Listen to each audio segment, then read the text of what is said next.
have thought, well, this whole financial system is so rotten, it's going to collapse, and we've been thinking it's going to collapse for several decades. But this now really does seem like it, and you've got all the mainstream economists saying this is the new Great Depression. It's going to get far, far worse. A couple of things which give you an indication of how bad it is. There was something on the TV news the other week, a couple of days ago. They showed a tent city, or at least a tent town, on the edge of Los Angeles, with literally hundreds upon hundreds of families. And this isn't, the real subprime Mexican and Afro-American people who were mis-sold mortgages by greedy banks and building societies so they could screw them. This is working class and middle class Americans, white Americans, hundreds of them, families of them, living in one tented encampment on the edge of Los Angeles because they've all lost their homes. And the real problem, it started with subprime. Now the subprime mortgages are the ones to people who should never have had mortgages because they couldn't afford to keep them up. There's an ethnic connection in this. And it's about political correctness and a society which is run by lawyers. And the only place worse than Britain for being run by lawyers for lawyers, of course, is the United States of America. It's because they're in low wages, because they're in low-paid jobs, it's because they've got lots of criminal records, it's because they've got bad credit histories, because they think for the day and so on, and don't put money aside for a rainy day. Yeah, that's a particularly European trait, and Chinese as well. So on account of that, they weren't getting mortgages. So the lawyers started telling, and the corporate lawyers started telling the banks and the building societies, you've got to find ways to lend money to the blacks and the Mexicans. So they just removed all the traditional restraints on giving a mortgage so they could give money to the blacks and the Mexicans.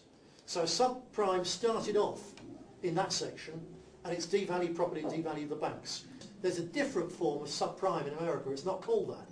It's actually AAA prime. It's the really good stuff. And this is people from high incomes who've been able to take out massive mortgages to buy really big, fine houses, the ones with the big swimming pools and so on. And these are mainly, Europeans or European descent, Jews and Chinese and Japanese, American Japanese. They're the upper echelons. And they've all been able to buy these lovely houses. But you know what? For the last few years, what they've been doing, millions of people in that category, and it will be familiar to some of you, is you're living on credit. Because your income actually isn't enough to pay for the kids at school and college, to pay for the nice holiday, to pay for the expensive car, to keep up with the Joneses or whatever, or just not enough to pay for the food and the rent and the rates. So your income's not quite enough. So you put it on the credit card. Yeah? And certainly in the United States of America, everyone puts it on the plastic. And the bigger your house and the larger your income, the more you can run up the debt on the plastic. Until your plastic is about to crumble under the strain of it. You're up to your neck in debt, you're on your credit card limit. But your house prices have gone up, and because you already had a big expensive house, you can remortgage the house and pay off all the debts and buy a nice big Chevy and carry on as before. And they've done this several times.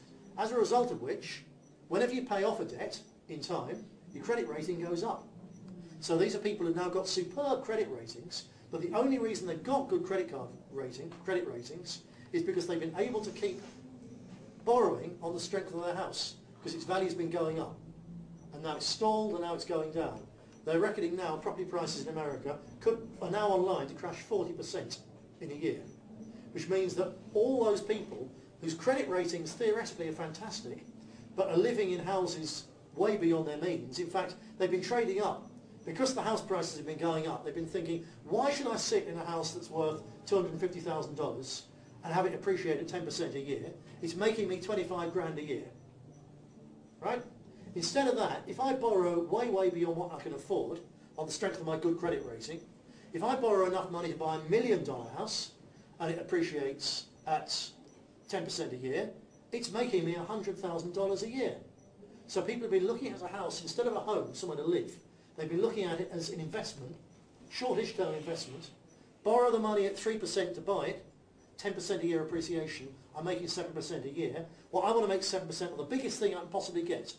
So they've been lying about their income, and they've been paying off one mortgage by adding to their mortgage, and then they're buying a bigger house and a bigger house. And that's the worst subprime in America, is about to hit not the people at the bottom, the poor blacks and the Mexicans, it's the people at the top. are now getting really screwed, and that's why it's going to get far, far worse. This is potentially the Great Depression. And the only difference is that when there was the last time there was the Great Depression in the 30s, say around here, there were thousands of men, and they could keep their families, a working man in those days. Thousands of men worked in pits. Thousands of men worked in the farms around here as well. Hundreds of thousands of men, in fact, on those two alone. And when the economy turned down, they tried to reduce the wages of the miners. In fact, they did. That's what the general strike was about. But they couldn't lay them off because this country couldn't move without coal at the time. It's what powered the railways. It's what produced all the gas in all the facilities in every town in the land. It's what heated everybody's homes. We couldn't do without coal, so they couldn't lay the men off. Similarly with food, you had millions of men working in agriculture, and women as well. So this country survived the Great Depression without, well, it was a huge amount of hardship, but one of the reasons it survived and pulled through it was that there were millions of people in jobs that they simply couldn't be sacked from. Grind them down for wages, but you couldn't sack them. What jobs are most Brits in now? The biggest amount of money comes from the City of London. Well, that's stuffed. Literally going down the tubes as we speak, day by day by day. Enormous losses. They've managed to turn, they've created money out of thin air. Lots of these banks, for every 30 quid they've got invested in now collapsing securities, they only have £1 of real money. It's a great bet when everything's going up. When it's coming down, instead of keeping their £1 safe, or their £1 billion safe, they've invested it in £30 billion worth of trash. What do other people do? We've got a huge call centre industry. Well, that could be shipped to Bangalore like that, and will be. What's the call centre selling? Insurance? Credit? All the things that at the moment people are finding it quite hard, they'll simply stop buying life insurance. If your kids are hungry, you don't buy life insurance. If you simply can't afford to repair your car and get to work, then you cancel the life insurance. You don't need double glazing. Or when the property value of your property is declining anyway, you'd be mad to borrow money to put double glazing in. So all the call centre jobs will freeze up immediately after the credit freeze. So we're going to lose huge numbers of those. What else do we do? Well, it's shopping malls, isn't it?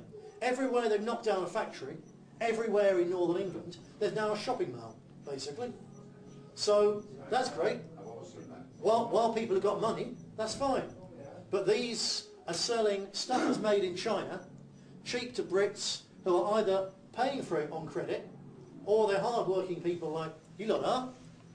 But the reason that, say, you've got money from a pub is because the people coming in spending money on meals, they're the ones who got it on the credit cards, and so on. And the moment that all unwinds, all those jobs actually go.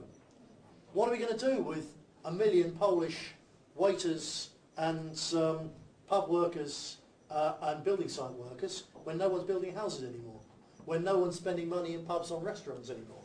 There's going to be all sorts of trouble. So the whole lot will unwind faster and faster. So I honestly, seriously think that we're on the edge of an economic catastrophe which is going to scar this country for a decade at least. Basically, until we get a nationalist government to get us out of this mess by cutting us loose from the international rule of the banks and all the mess they make of real economies, this country is going to sit and wallow in misery.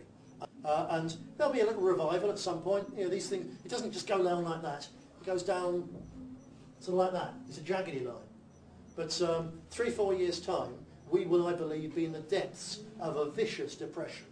And here's the good news, of course, that's how we're going to go from 40 or so people in a room. That's how we're going to go to getting national power. Because we're not in power because the people of this country have been feather-bedded by luxury and consumerism, all built on a vast £1 trillion worth of debt. That's what this country's got in housing alone now. And when that all unravels, people have to start making hard choices. It's very easy to be tolerant. In other words, to put up with politicians using vast amounts of our money to buy the votes of ethnic minority blocs. It's very easy to be tolerant when you've got money spare in your pocket, in your bank account. Very hard to be tolerant when you're skint, when your children are hungry, when there's not a proper job and there's no outlook for anything getting better. And that's the point we're about to hit.